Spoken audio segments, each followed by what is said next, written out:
aga see töö muidugi areneb praegu ainult Saksamaal, aga mitte enam. Juba me koostame siin kiiplabori arendamise oma laboratooriumi. Siin töötab meil Athanasios Yannitsis, Kreeka nimega mees. Siis me ilmselt tuleb siia veel inimesi tööle, postdokke ja doktorante ja peale doktorante, järeldoktorante. Ja niimoodi me praegu organiseerime noort seltskonda, kes hakkab seda kiiplaborite teemat arendama ka Eestis Tallinna Tehnikaülikoolis ja ilmselt koostöös Tartu Ülikooliga.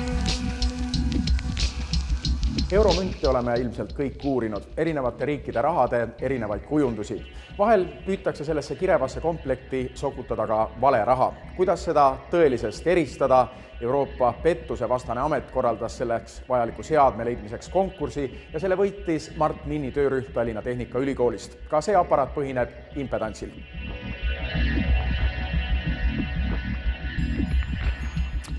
Jah, tõepoolest me saame mündi elektrilise impedantsi mõõtmise kaudu tuvastada, kas see münt vastab normidele, kas ta on õige või vale. Ja selleks me mõõdame tema impedantsi praegusel juhtumil 3 sagedusel. Me ei mõõda väga laias või me mõõdame laias sagedusdiapasoonis, aga mitte kõigil sagedusel, vaid 3 valitud sagedusel. Me saime ühe kummalise pildi ja seda võib öelda, et see on selle mündi sõrmejälg. Vaatame, paneme siia mõne teise mündi peale ja vaatame, mis ta siis saab. No, väga sarnane münt, aga väga sarnane koosneb ka 2 osast ja nii edasi. Vaatame, kuidas, ma ei tea, kuidas see siin, võtsin juhuslikult, missuguse pildi me temast saame. Ja näete, me saame temast sellist. Nüüd me saime selle valge pildi ja väga selgelt on näha, et ta erineb sellest punasest, mis oli etalon. Ja nüüd, kui me teeme lihtsalt, arvutiga mustri analüüsi, siis me võime väga selgelt öelda, et ei, see ei ole 1 eurone.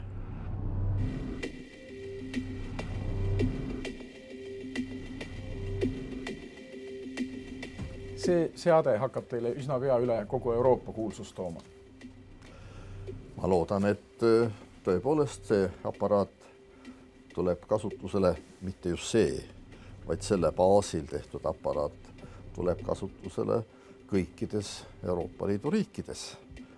Igas riigis on vaja kontrollida münte, kuna igas riigis on ka mündid veidikene erinevad ja neid tuleb eraldi üle kontrollida.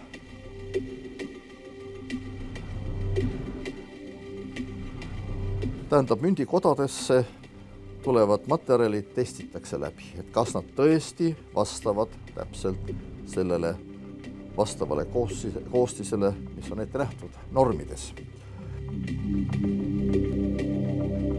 Testimise jaoks me kasutame jällegi elektrilise impedantsi abi. Me mõõdame ära nende metallplaatide elektrilise eritakistuse ja selle järgi otsustame metalli sobivuse üle.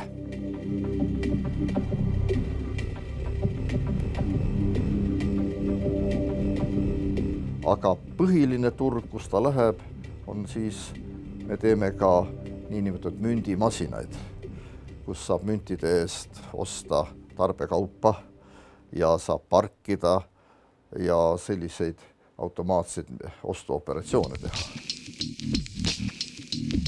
Praegu on Mart Minni töörühmal käsil veel ühe uue impedantsi põhimõttel töötava seadme kiiplabori loomine.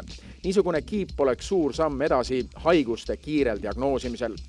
Küsimusele, kas teadusel peab olema selge rakendus ka tavainimese jaoks, vastab Mart Minn kindlalt jah. Tema nimele on kinnitatud enam kui 40 patenti. Viimase 10 aasta jooksul 10 neist impedantsi rakenduste eest. Eesti tehnoloogia on teel maailma. See on selge, aga me kohtame päris tõsiseid raskusi, et seda rütmi, ka siin on rütm, et seda hoida.